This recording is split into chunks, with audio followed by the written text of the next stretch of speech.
What's up, Graham and Humphrey? It's Guys here.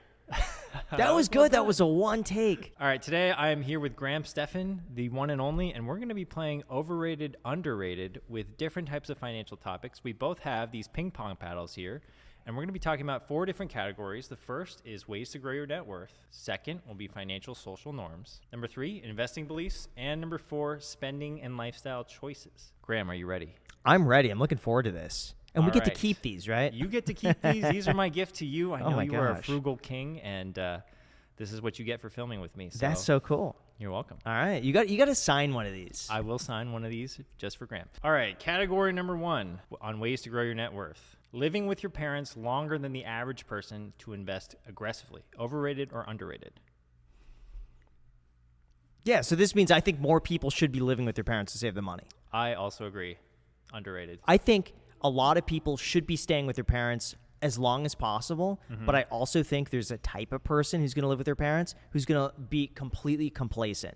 And it's actually going to hold them back because they don't have that like fire underneath them of like, oh man, I got to get my act together. I can't just like live on the couch all day and have my mom making me the meatloaf. It's almost like they get too comfortable. Yeah.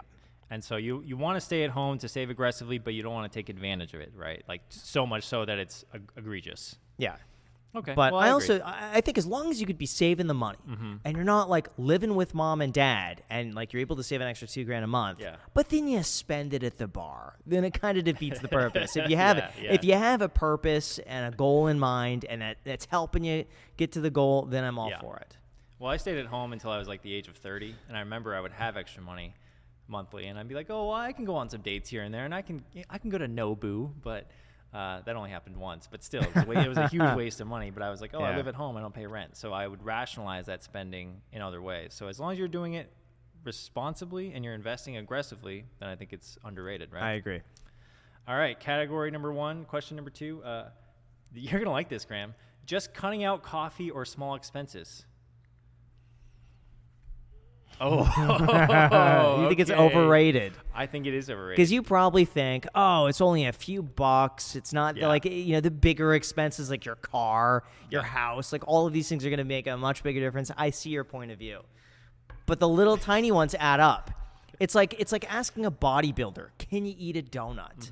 Sure, you could eat the donut. But the type of person that eats the donut is probably not also going to be the bodybuilder who's going to get in that physique. You know, I would say it's overrated, I would say it's overrated just because I think if you can be responsible with your choices, which I personally think I am, so I'm speaking from my experience, like I can buy a $5 latte once a week and just call it there. But I do understand that if you're not behaviorally disciplined in all parts of your life, like it can get a kind of away from you, right? All right. Number 3, extreme frugality, overrated, underrated. I'm going to think everything here is underrated so far. Everything we could keep doing to an extreme. I remember I loved the show Extreme Cheapskates, where you would see people just go to like just out of this world, just things to save money. Like remember the one where they're like not using toilet paper and they're using like this cloth and then just like wiping and washing it over and over again. And I'm thinking, okay, you're saving some money, but I don't know. I just think whatever it takes, for as long as it takes, you got to get it done. What if someone's already saved like $100K and they've been extremely frugal? They've been eating rice and beans. Oh, then they could get toilet paper. Then that's fine. Okay. They don't have to live. So no balance in your opinion. It's just like extreme frugality to grow that net worth. I tend to think so. I think until you hit a number where that compound growth kind of overcomes what you're able to save with extreme frugality, then I think the frugality really makes a big difference. Like I remember for myself, until the age of maybe 28, I never bought condiments. And I'm talking like ketchup, soy sauce, mustard, you just mayonnaise. Went to like Chipotle and grabbed them. Yes, because every single time you'd ever do takeout, they throw like 5 ketchup. Yeah. I never threw those out.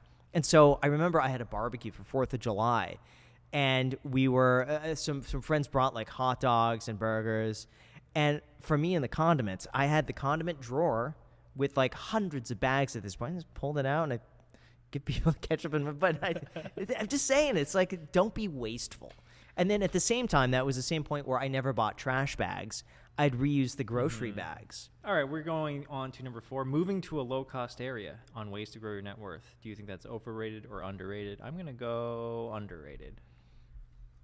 So far, you got to get me to say something that's overrated. I know. We'll get there. I mean, look at what we did. We're in Las Vegas, where cost of living is significantly cheaper than living in Los Angeles. Like where we're at now, to get this in Los Angeles this in would like be 4 times the price. Yeah. At least. Oh my gosh. Easy.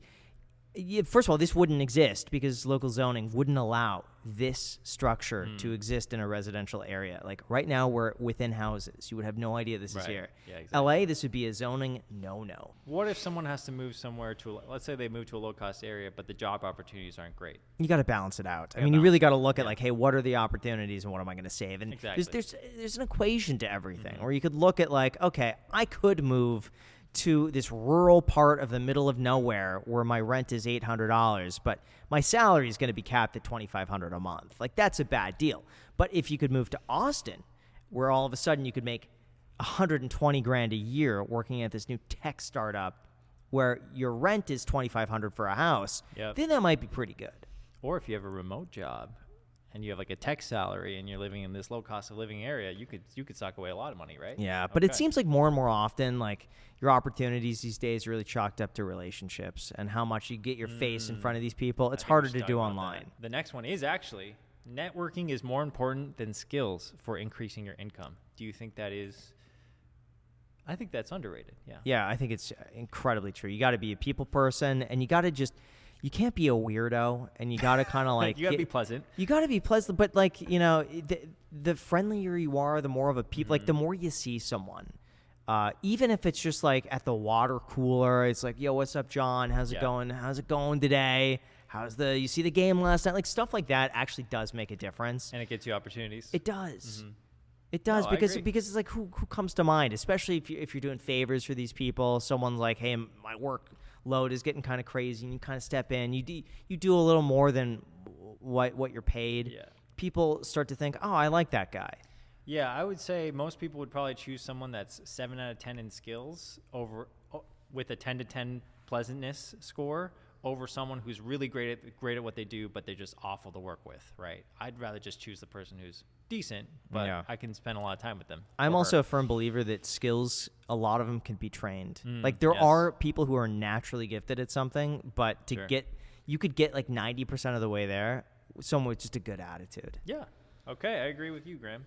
All right, this next one, starting a YouTube channel / becoming an influencer, overrated or underrated? I'm going to say this one kind of depends. I'm finally going to say it. I show my red here. I think it's underrated, actually. As long as you're good. As long as you're good. Oh, that's easier said than done. I don't know. For a long time, I said it was underrated. Okay, what made you change? A long time. I saw it all of a sudden after 2021. Everyone started making YouTube videos. Everybody. Yeah. But I remember like 2017, 18, and 19. I kept saying I made these passive income videos, and I'm like, if you want to make money, make YouTube videos. Right now is a great time. And some people, I'm sure, listen to it. But now I just think the amount of work you have to put in to make any amount of money at all, you're way better off just getting a part-time job. Doing anything else will make you more money. To do YouTube and actually do well at it, to overcome what you would have just made doing anything else. Yeah. You have to be so good at what you do that I say for YouTube or social media, do it only because you love doing it, and money's secondary. I would say I agree with that. There's a huge sunk cost that you probably have to put into YouTube to even get to the point where you're making a decent income from it. I was running the math with someone this morning. We were having coffee. I think you need about 500K views a month to maybe make 5K a month is my guess, maybe 3 to 5K a month. You need 500K views long form a month, and that's hard to do, especially as a new creator. The one reason I said it was underrated is that it's still, you're getting a lot of scale for your work, right? You make the video once, it could either be viewed one time or it could be viewed 1,000,000 times, and it's great if it's viewed 1,000,000 times because you're making so much more for the amount of work that you put in. And I think it's like one way to basically divide up your time and what you earn, and I still think that is true, but you have to be good. And if you're not good and you've given it like a year shot, you've made 300 videos and you're not getting anywhere, maybe it's time to go get a part-time job. I just see the amount of work that like we're all putting in on YouTube. Yeah, we put in a lot, yeah. And that's with an established audience. For me to recreate what I've already done, I don't know if I would have been able to have done it today, given how much great content is out there. Like people, I watch videos and I'm like, holy crap. Like, yeah, I feel like I'm a failure when I see what other people are doing. I'm like, how on earth do they have the time to do this? All right, we're going on to category number 2. Okay. Financial social norms. You're going to like this category.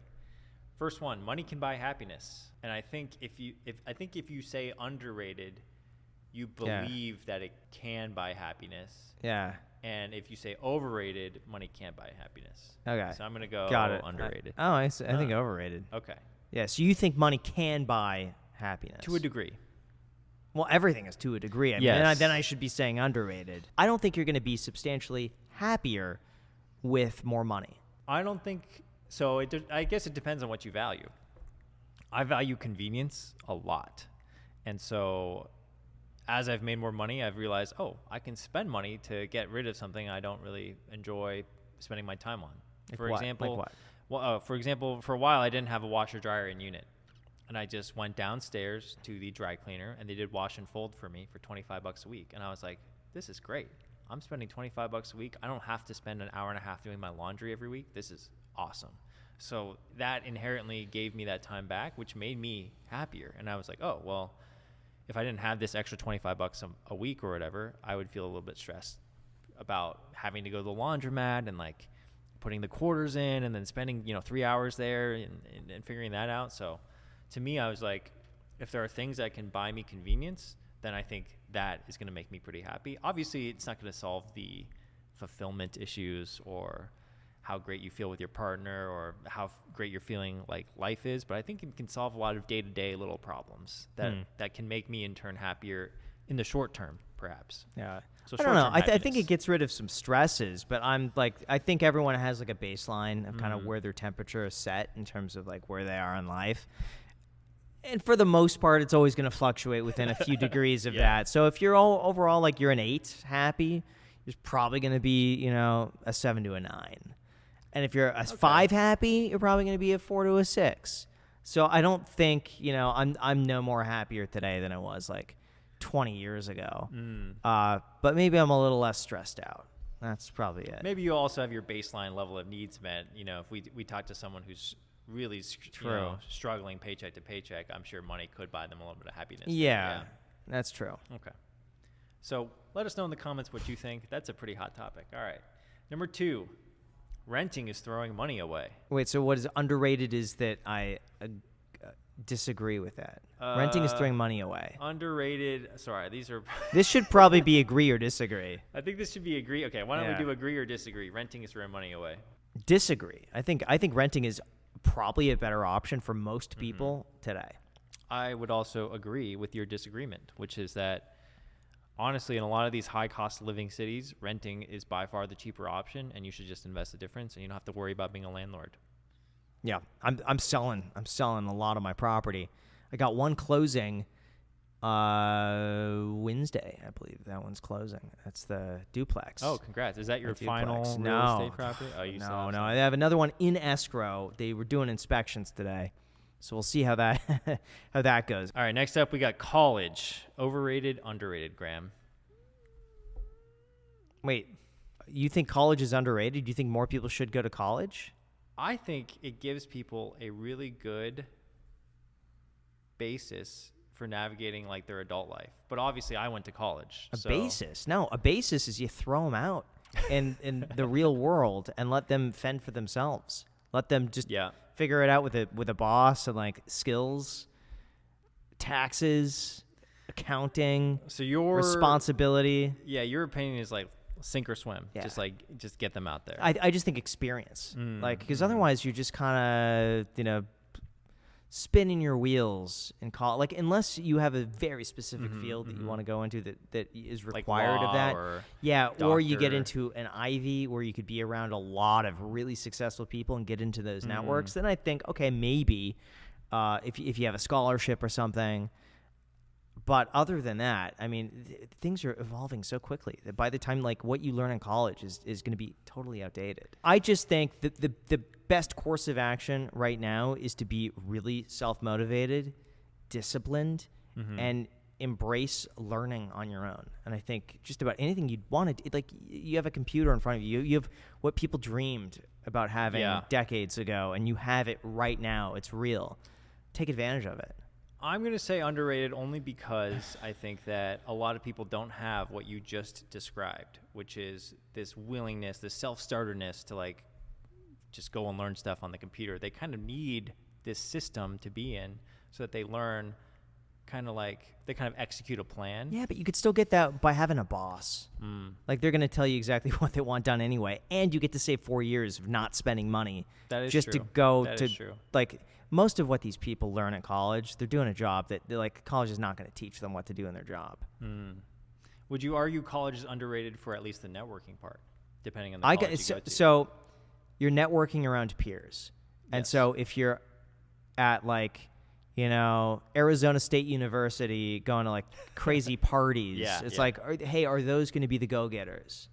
What if you're at like Stanford or Harvard and, you know, okay, but your then classmates are like the Cursor founders? Sure, like but that. you could just hang out on campus. Like, who's to say you just can't go on campus and be like, yo, what's up, man? How's it go? You can't? You can. Yeah, It's you just can, a exactly. lot. Even Michael Reeves was saying that what he would do sometimes is just walk into a Harvard lecture and just sit down, and no one said anything, and he was able to like just go to the classes and learn for free. Okay. All right. I think we'll agree to disagree there. Okay. We'll see. All right, we're going to go on to investing beliefs now. Number one, timing the market. Overrated or underrated? All right, I think we both agree pretty on easy. time in the market. Time in the market beats time in the market. Yes. So many data studies show that is exactly the play. All right. Number two, diversifying when you're just starting out. Oh, yeah, I it's think overrated. so. Yeah. I think I see a lot of portfolios of 23-year-olds, and they have like 30 different types of ETFs, and I'm just like, what are you doing? Like, just pick one. Pick one and concentrate into something, just the S&P 500, and call it a day. It's really just more about investing a lot, contributing a lot when you're young, and also just staying concentrated. So what are your opinions? Yeah, I think the S&P is probably, or just a broad index fund, like a VU, a VTI, a VT. Probably just one of those funds is good enough as long as you just stick with it. Or if you're feeling adventurous, if you want to QQQ it up a little bit, you know, so be it. Okay. I approve of that message. So that is actually the next topic. VU and chill. Is that overrated or underrated? I think it's underrated. Underrated. Yes. It's the simplest strategy out there, but because it's so simple, I think the problem is that people get bored. People get bored and they want a hobby. Yeah. And they're just like, because what do you do? Once you set it up, it's exciting for the first like month, because then you're like contributing and you see it go up and down. And then after about a month, it's like, okay, well, you want it to do something. Or you go on Wall Street bets and you see someone's making like 1,000% return with MU stock. Or you see what's going on with SpaceX, and you're like, well, you got an allocation, and now it's worth $200 a share. And they get bored, and then they start playing around, eventually losing money, and then they go back to the strategy and get bored again. That's right. All right, agreed. The next one is a 12-month emergency fund. Now, this is not a 3 to 6 month emergency fund. This is an overfunded emergency fund. Overfunded, so 12 months. Yes. Yeah, overrated. I think, listen, I think the type of person to save up 12 months is probably not the person who needs 12 months. Exactly. The people who need 12 months don't have 12 months. Right. So if you have the capacity to do 12 months, you don't need it, probably. Agreed there, too. AI stocks. Okay, I'm going to go overrated. I'll also go overrated. A little hypey right now. Yeah. I saw there was a company that just put like AI in a name of Allbirds. something. Yeah. Oh my Allbirds just went from a shoe company to an AI company. Yeah. Everyone is now doing AI, and it worries me. It reminds me of like 2021 when everyone was throwing crypto. Or NFT or metaverse. Exactly. Right? Yeah. And everything was shooting up of like, oh, wow, they're embracing, they're taking Dogecoin now as payment. So some of these companies don't need to be AI. Not It's everything just needs to be AI. Exactly. And so I think actually right now maybe some of the value plays are the non-related non-AI related plays, something like consumer or Costco. Something Yeah, like where people are but spending Costco is going to be an AI play. I guarantee. You think so? I guarantee they will, because they have so many back-end infrastructures that they could replace with AI.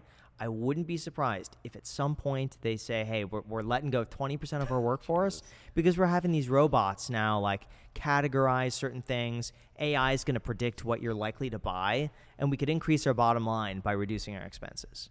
Okay. Thank you. Next category, spending and lifestyle. Credit cards. I know what Dave Ramsey would say. I'm going underrated. What do you mean by just like getting a credit card? Using credit cards. I mean, underrated. I would say if you're like credit card churning, I would say overrated. Yeah, you know what's crazy? Credit card churning used to be a great hobby.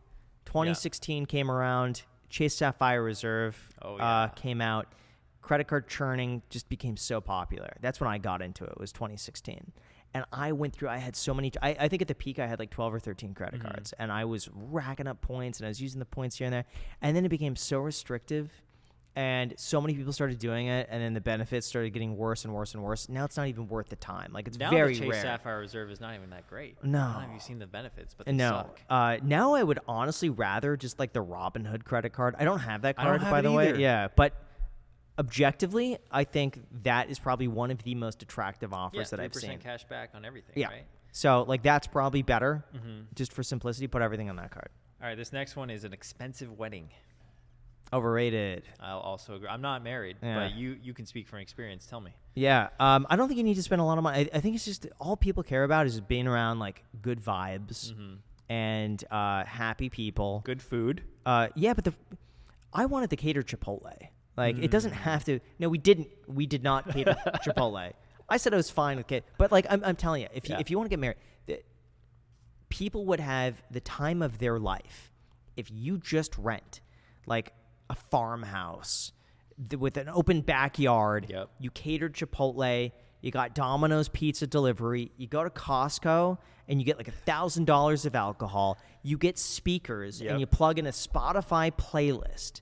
I guarantee people will have the time of their lives, and you get like some games and maybe a petting zoo or like people will have so much fun. It doesn't need to be over the top. I agree. I think that I've been to some weddings. They're over the top. The food takes an hour and a half to get to you. And by then you're just like, dude, I just don't want to even be here. I could use a pizza, or I could use a taco right now, right? Something like that. So I agree there. And then sometimes expensive weddings logistically are just too much. There's just too much stuff going on. Yeah. There's the ceremony, there's cocktail hour, there's golden hour, and then you're taking all these photos, and then there's the dinner, the dancing, and there's probably even an after party, which is fine.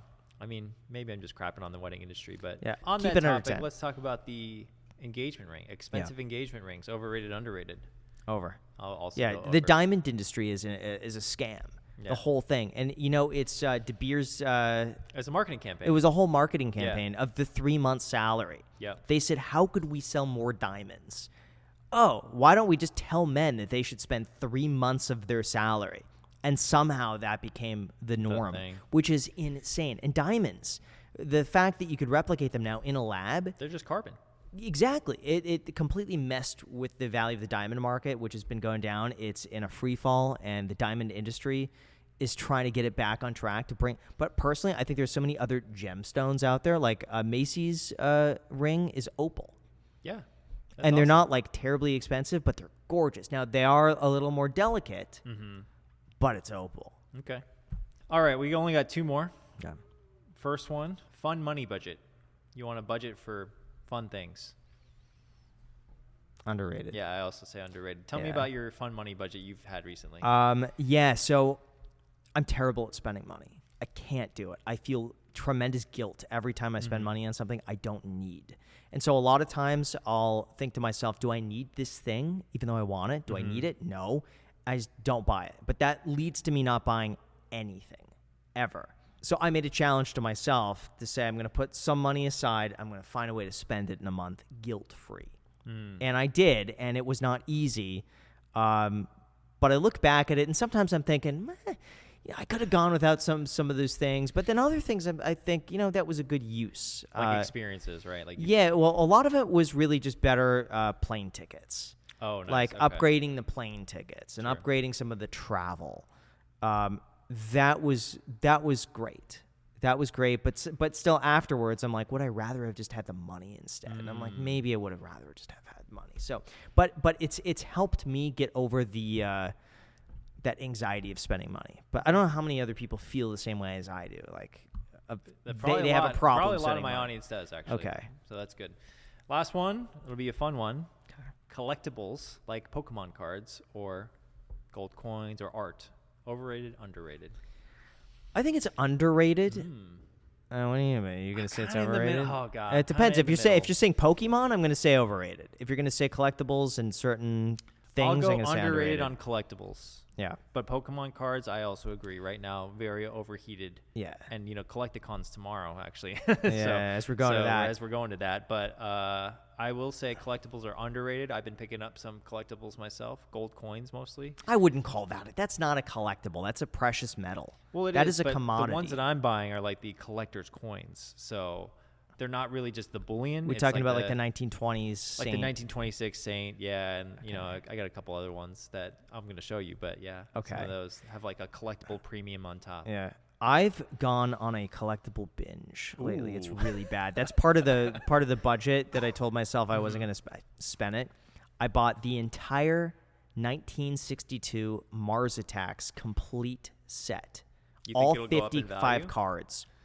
I don't know. Okay. I just think they're so cool for what they are, and they've gone up in value maybe like 0 to 2% a year. Yeah. I think they're really underappreciated. I was talking to Gary, King Pokemon, about this. He said that not a lot of people today grew up with those Mars Attacks cards. I certainly didn't in 1962. Sure. I wasn't even born. I watched the anywhere movie. Close. I loved the movie. Yeah. The movie was based on the trading cards. God. And those trading cards were only in 1962. They came out. Parents were infuriated about the graphics on these cards because it was so violent that the parents got the cards basically shut down. And so they stopped making them. Oh, so they're limited. Yeah, it was only the 1 year. And so they stopped making those cards. So how many of those exist that you have? The set? Full sets, probably in the hundreds that still exist in the world. But It's like a full set, a decent condition. So I got them framed. And then I started buying Nightmare Before Christmas concept art and storyboards. Cool. And original artwork from Tim Burton. So like that. earlier today, I took a break from the podcast to bid on items on Heritage Auctions, and I won 3 items. Congratulations. I won the original storyboards from James and the Giant Peach. Oh, yeah. Yeah, that's cool. And then I won 3 actually Tim Burton original sketches. Cool. And then I already own like 12 Nightmare Before Christmas pieces. That's awesome.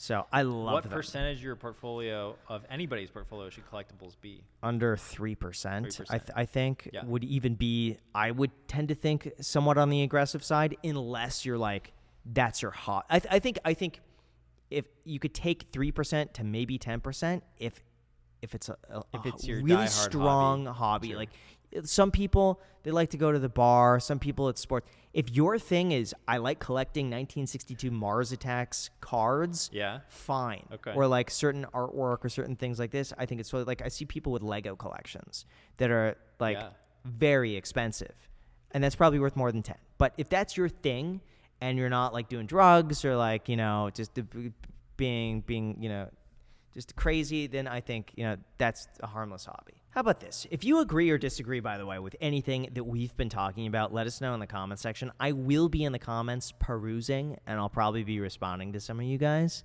So if there's something I've said in here or that Humphrey said that you said that is wrong, or you just want to flame me for something, please let us know down below in the comment section, and subscribe to Humphrey. Subscribe to Graham, guys. He Huge thank flew you all the way Graham. to Vegas to make this work, and so that deserves at least a like and subscribe. And I made these paddles, which I now have to give to Graham. So No, you should I'll see you guys give later. you should give these away to a comment. To a comment? Okay. Yeah, because you know what To we should one do. lucky commenter, we will give these away to you. Yeah, One or two. we'll both sign them. Okay. Give both away. Okay. Unless let's do it. Jack says these are really good paddles and he wants them. I'm not sure. We'll figure it out. No, let's give them away. All right, guys, we are going to be giving away both of these paddles. Graham and I are going to sign them. So all you have to do to win one or to be entered in the giveaway is to drop a comment. And if you're selected, I will comment back and tell you to email me. All right? Perfect. Bye, guys. See ya.